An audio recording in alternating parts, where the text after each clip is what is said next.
Bonjour. Réginald Pierre-Louis. Bonjour. Jean-Michel Prévost. Réginald. Jean-Michel Prévost. Bonjour. Jean-Michel Prévost. Bonjour. Réginald Pierre-Louis.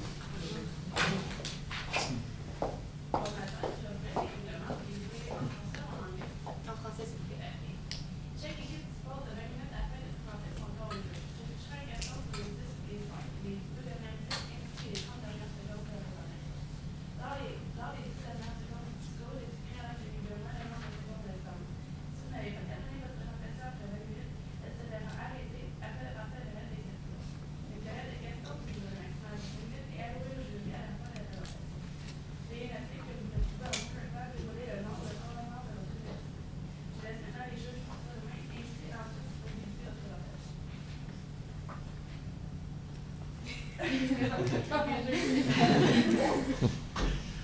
Mélanie Tremblay, l'Institut québécois de planification financière à l'Est. Jenny Provencher, conseillère en fiscalité chez Ritter, associée chez Olive. Étienne Dufour, fiscaliste chez Mayon Trois-Rivières. Réginald Pierre-Louis, conseiller en fiscalité chez Raymond Chabot de Grant Thornton. Sébastien Durand, conseiller principal à bureau de Raymond Chabot de Grant Thornton de Montréal. Bonjour, Monsieur Légaré. Nous sommes présents aujourd'hui pour répondre au mandat que vous nous avez confié. Je vous présente tout d'abord mon équipe, Émilie Desjardins, Jean-Michel Prévost et moi-même, Eliane Michaud. Le mandat que vous nous aviez confié était premièrement de vous parler de votre situation personnelle, de vous et votre famille. Ensuite, de la situation de votre société, Pain du Village Inc.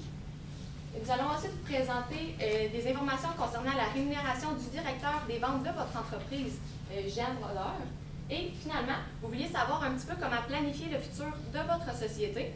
C'est ce que nous allons vous présenter en dernier. Premièrement, l'objectif principal de la planification que nous vous proposons est de réduire votre fardeau fiscal, tant sur votre plan personnel qu'au plan de votre société. Plusieurs petits points pour réduire votre fardeau fiscal au niveau personnel. Premièrement, les actions que vous allez avoir à poser pour atteindre votre objectif. Premièrement, vous aviez une hypothèque assez importante d'un montant de 500 000 $ à un taux de 5,8 %. On n'avait pas les informations à savoir si vous aviez des placements dans vos actifs. Par contre, si vous avez des placements qui vous rapportent un taux d'intérêt après impôt inférieur au taux de votre dette, soit 5,8 %, il serait important de vraiment rembourser votre hypothèque en regardant toujours les modalités aussi des pénalités pour remboursement anticipé. Et ensuite, d'utiliser l'argent de ces placements-là pour payer votre hypothèque. Au niveau des paiements des dépenses familiales, étant donné que c'est vous qui avez un revenu le plus important dans la famille, étant donné que votre femme ne travaille pas, ce serait important que toutes les dépenses de la famille soient déduites par vous pour que les seuls revenus qu'elle ait, elle puisse les placer et faire un revenu sur ces montants-là. Ensuite, au niveau de l'état des résultats pour l'année qu'on avait dans la société, il n'y avait pas de compte de dividende en capital. Par contre, on n'avait pas les informations pour les autres années. Mais si vous aviez un compte de dividende en capital, pour vous sortir des liquidités, ça serait intéressant pour vous de vous verser un dividende en capital, donc un dividende qui est non imposable. Ensuite, le REER dans les années passées n'était pas supérieur à 500 000 $.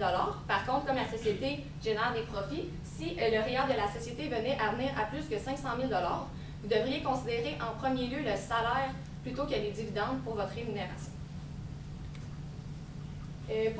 Une autre façon de réduire votre fardeau fiscal, c'est de faire du fractionnement de revenus avec votre famille. Premièrement, avec votre femme Marie.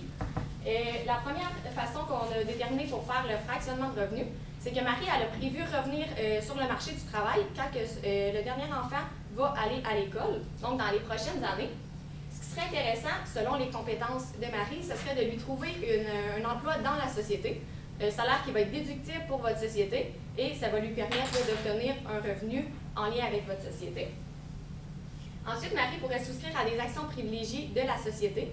Comme ça, vous seriez en mesure de lui verser un dividende, qui pourrait être un revenu pour elle. Les modalités pour les actions feraient qu'elles soient dividendes non cumulatifs et mensuels. Comme ça, vous pourriez plus avoir de latitude si vous voulez lui verser un dividende par mois au lieu de par année. Pour l'immeuble locatif, actuellement, vous détenez 50 % de l'immeuble locatif et votre femme détient l'autre 50 %. Les revenus de location sont donc imposables 50 % par vous et 50 % par votre femme. Ce qu'on propose, c'est que votre femme vous rachète la partie que vous détenez, pour qu'elle ait 100 % des revenus de location.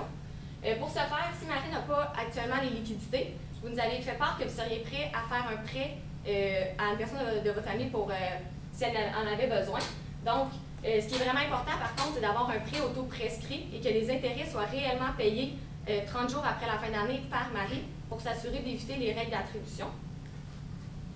La dernière façon de faire un fractionnement de revenus, c'est si vous avez un surplus de liquidité, encore une fois avec un placement auto-prescrit que Marie vous paierait les intérêts, vous pourriez, Marie pourrait faire des placements en fait pour obtenir du rendement. Et toujours après le paiement de l'hypothèque, comme je vous ai expliqué précédemment, c'est vraiment de rembourser vos dettes avant, étant donné que les taux de placement ne sont probablement pas supérieurs à votre taux d'hypothèque de vos dettes actuellement. Au niveau de l'immeuble locatif, vous aviez présenté un peu revenus dépenses pour voir s'il y avait des petits coquilles là-dedans. Au niveau de l'amortissement était actuellement pris sur le bâtiment et sur le terrain, donc sur la valeur totale. Par contre, un terrain, c'est non amortissable. Donc, au niveau fiscal, il faudrait vraiment prendre l'amortissement seulement sur le bâtiment. On a redressé ici les chiffres qui auraient dû être pris. On voit la comparaison, l'amortissement actuel de 16 500 $ et l'amortissement que vous auriez dû prendre en fait de 11 900 $. Également, il y avait des frais de déplacement de 1 810 $ qui n'étaient pas déductibles, donc vous ne pouvez pas les déduire au niveau des revenus de location. Donc, ces erreurs-là étaient présentes dans la déclaration de 2012. Il va donc falloir plutôt dire que qu'il y avait des erreurs dans vos déclarations et payer le plus tôt possible les impôts supplémentaires pour éviter les intérêts qui pourraient augmenter sur ces impôts.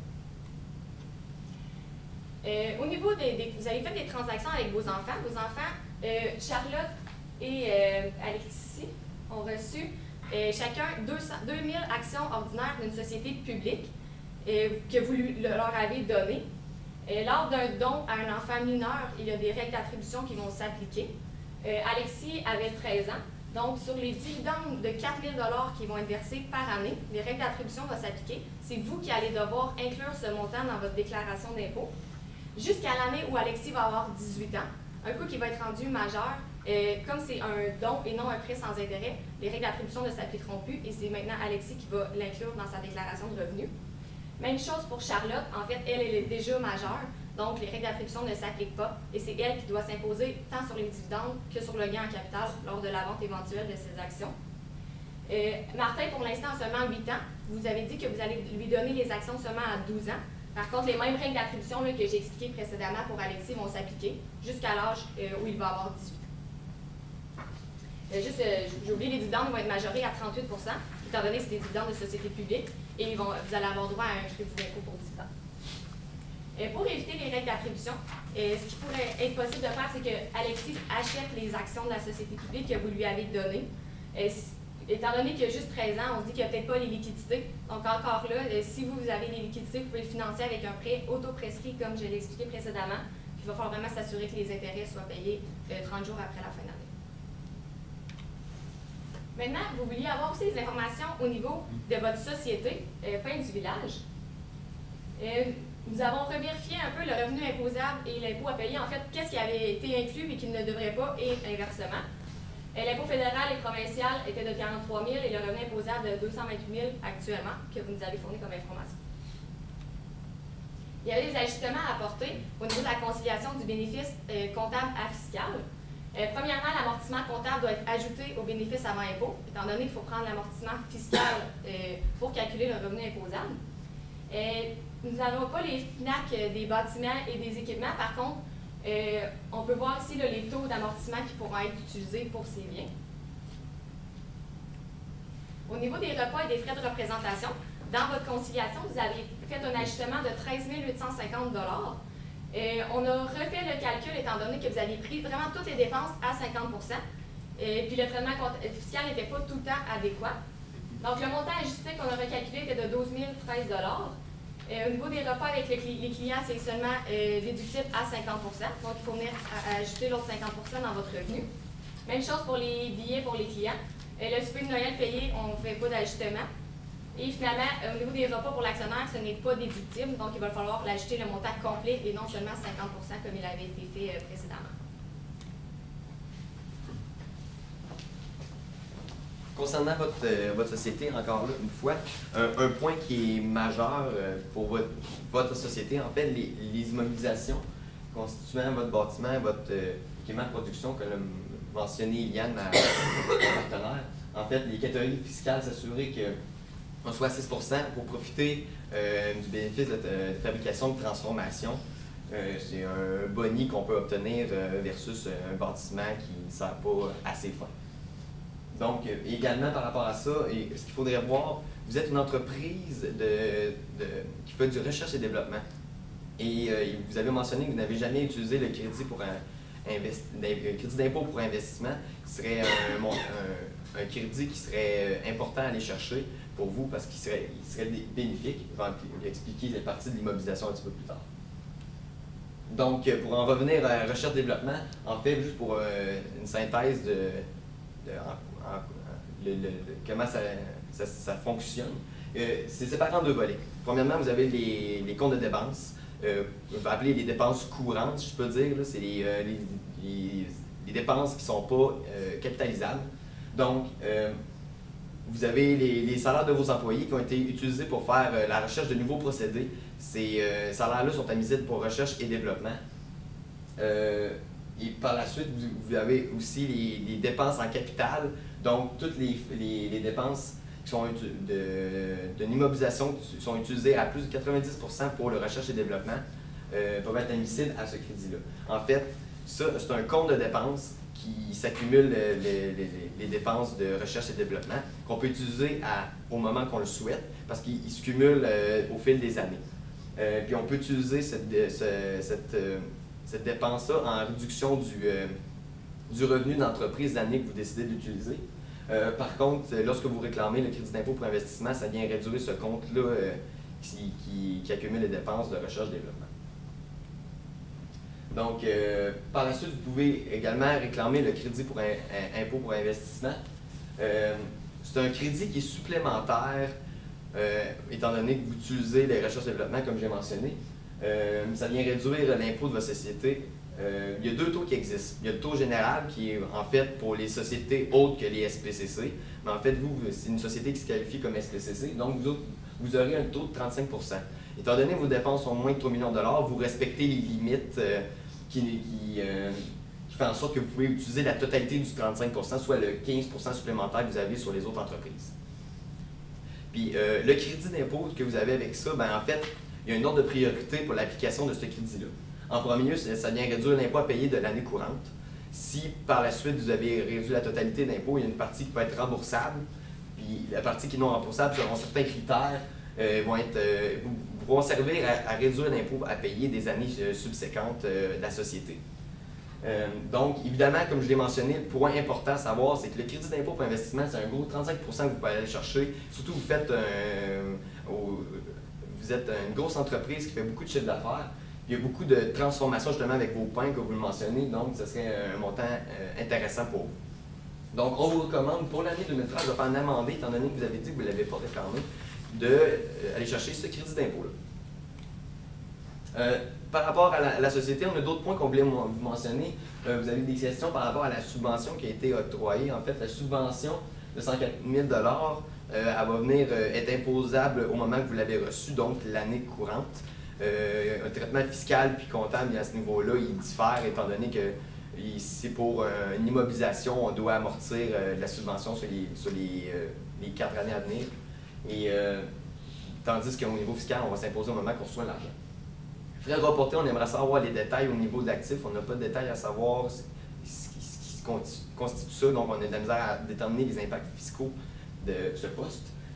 Par rapport à ça, on a fait une analyse rapide de vos états financiers. On a remarqué une variation de la marge brute, une augmentation de vos ventes, une augmentation importante de vos ventes. Pourtant, la marge brute n'a pas bougé.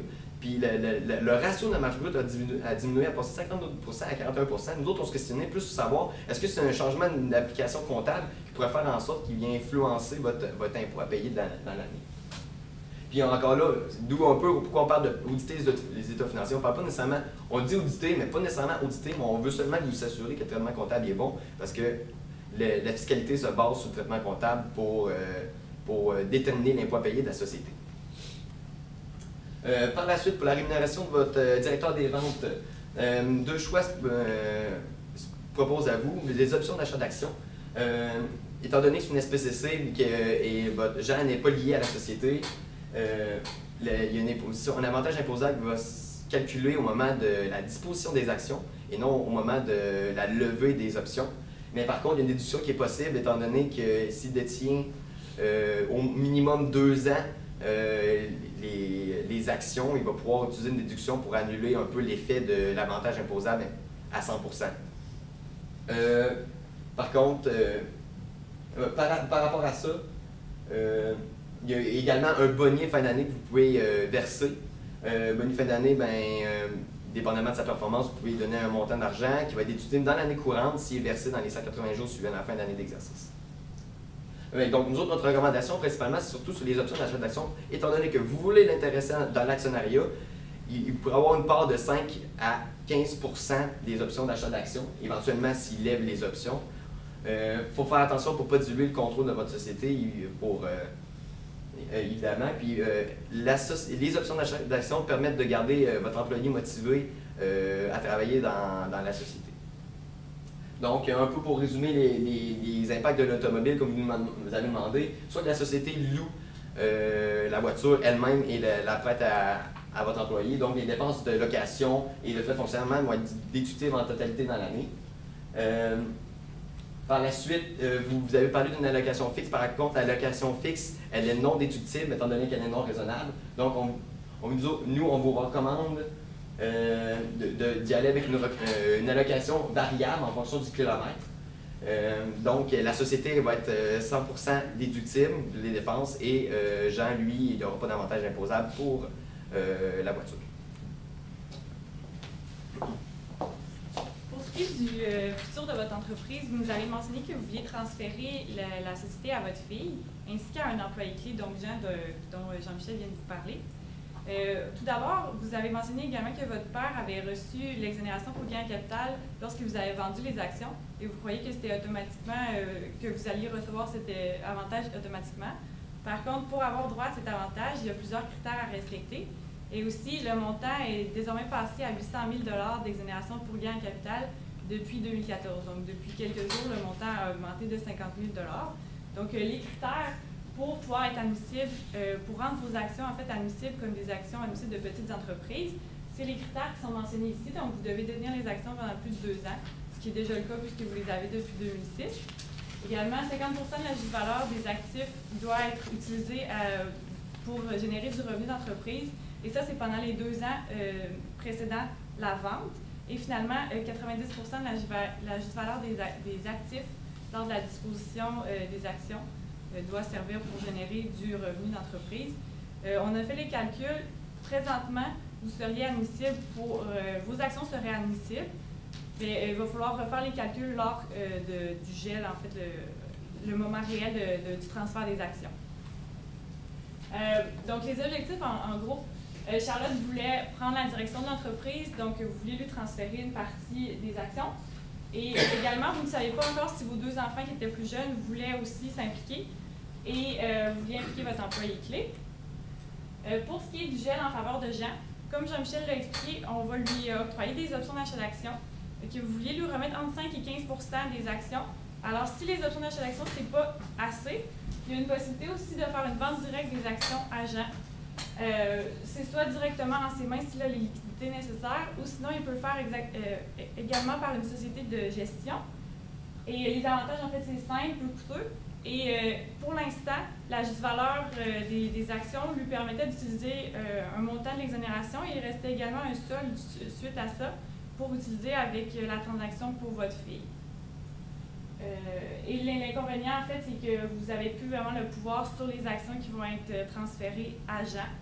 Et vous ne pouvez pas également contrôler le gain en capital si la juste valeur augmente dans les années futures. Pour ce qui est du gel avec Charlotte, on vous propose en fait un gel classique avec une fiducie. Ce que ça fait en fait, le gel classique, ça vous permet de contrôler votre gain en capital. Vous pouvez également faire un fractionnement de revenus avec la fiducie. Et ça permet à Charlotte de ne pas avoir besoin de liquidité puisque c'est via la fiducie que les montants se donnent. Par contre, ça fait une structure complexe qui demande plus de gestion, mais on considère que les avantages sont supérieurs, donc c'est pourquoi on vous recommande ceci. Pour la fiducie, c'est important que ce soit un tiers qui ne sera pas bénéficiaire qui va constituer la fiducie en mettant un lingot d'or et en faisant un prêt pour mettre l'argent dedans. Ensuite, la fiducie crée une société de gestion. Et Robert, en fait, vous transférez vos actions à la société de gestion avec les dispositions de l'article 85. Et la somme convenue, vous utilisez le solde d'exonération restante suite à la transaction avec Jean, plus le PBA de vos actions fois le pourcentage que vous allez transférer à votre fille. Les conséquences fiscales, en fait, vous pouvez recevoir une contrepartie en argent qui va être égale au maximum du capital versé ou du PBR de vos actions, donc dans ce cas-ci, le PBR. Et c'est pour, vous devez maximiser la CA à ce montant-là, puisque 84.1 s'applique puisque vous faites un transfert à une société liée. Et également, le reste, le reste de contrepartie, ça va être des actions privilégiées de gel du montant de la juste valeur moins la CA qui est remise par la transaction. Ensuite, en fait, il n'y aura pas d'impact fiscal immédiat suite à cette transaction-là. Et les autres points, c'est important également de mettre tout ça ici. Et l'IMR peut s'appliquer, on peut vous en parler plus en détail si vous voulez savoir plus d'explications là-dessus. Donc, en conclusion, une vente directe pour Jean si au besoin, un gel fiduciaire à votre fille, et nous avons maintenant répondu à vos questions. Nous restons maintenant disponibles si vous avez toutes questions supplémentaires.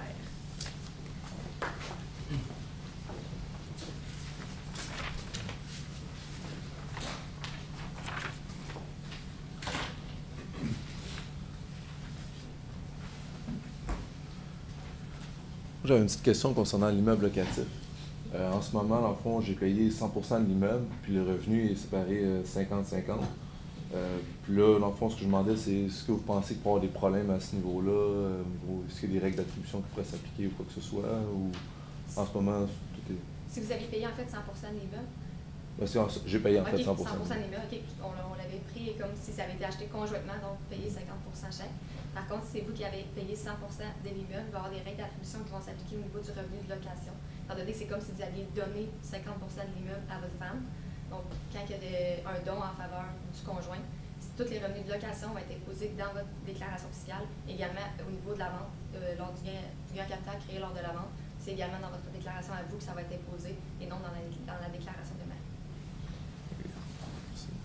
Concernant aussi les règles d'attribution, est-ce que vous proposez la souscription de l'épouse à des actions privilégiées? Est-ce que vous avez envisagé les règles d'attribution ou l'avantage à l'action? Ce qu'on voulait vraiment prévoir, c'est qu'elle acquit les actions personnellement. Donc, c'est pas comme le mari qui va lui donner. Comme ça, on évite les règles d'attribution parce que c'est elle qui les a payées personnellement, en fait, de sa poche et les crédits nécessaires ou encore avec le prêt, comme on l'a expliqué. Okay. Moi, j'ai une question. J'ai ma cave à vin, la n'est pas éclairée, ça veut dire que je peux vendre une bouteille de vin et que ça, c'est pas taxable? En fait, non, ça reste taxable si c'est dans un but commercial que vous commencez à vendre vos bouteilles de vin. C'est sûr que là, vous devriez, comme en tant que particulier, vous imposer sur votre commerce de vin techniquement. Là. OK. Y a-t-il autre chose que j'aimerais savoir à propos de si j'en vends juste une fois de temps en temps, ou c'est comme ma collection personnelle? Bien, étant donné que en fait, c'est un bien que vous mentionnez qui peut prendre de la valeur, même si c'est seulement quelques transactions, vous allez devoir vous imposer sur un gain en capital, puisque c'est un bien personnel que vous détenez et qui prend de la valeur avec le temps. Donc, vous devez quand même vous imposer sur un gain en capital, même si vous n'en faites pas le commerce comme tel. Si j'en vends juste une, mettons, demain matin, c'est la seule que je vends à vie, y a-t-il quelque chose de spécial? Il faut que je cherche sur ma bouteille de vin? Ben, en fait, puisque c'est considéré comme un bien à usage personnel, si on veut, il y a des règles, en fait, c'est calculé sur... C'est à partir de 1 000 en fait. Et si votre bouteille vaut moins que 1 000 ça va être 1 000 moins... en fait, la juste valeur à laquelle vous la vendez, moins 1 000 donc vous n'aurez pas de lien en capital. Et ce ne sera pas une perte non plus, puisque les pertes sur le bien usage personnel sont réduites. Petite question. Pour mes enfants, là, je leur verse... je leur fais un don en action de 2 000 $, pour leur apprendre à gérer l'argent et le kit. Je crois que j'ai peut-être manqué, mais je crois pas que vous avez vraiment discuté de ça à ce niveau-là. Est-ce que vous auriez des recommandations à me faire si je veux justement qu'ils apprennent à gérer de l'argent? Ma méthode en ce moment, est-ce qu'elle adéquate ou... Ben, c'est sûr que, comme on l'expliquait, à cause des règles d'attribution, c'est un peu plus plate, étant donné que c'est vous qui devez vous imposer. Ça serait mieux comme de faire un prêt sans intérêt, en fait, et que vraiment les laisser comme gérer, s'ils achètent ou vendent un peu des actions par rapport à ça. On va faire un prêt sans intérêt ou... Après, non, c'est pas prescrit, c'est ça. C'est ça que je veux dire.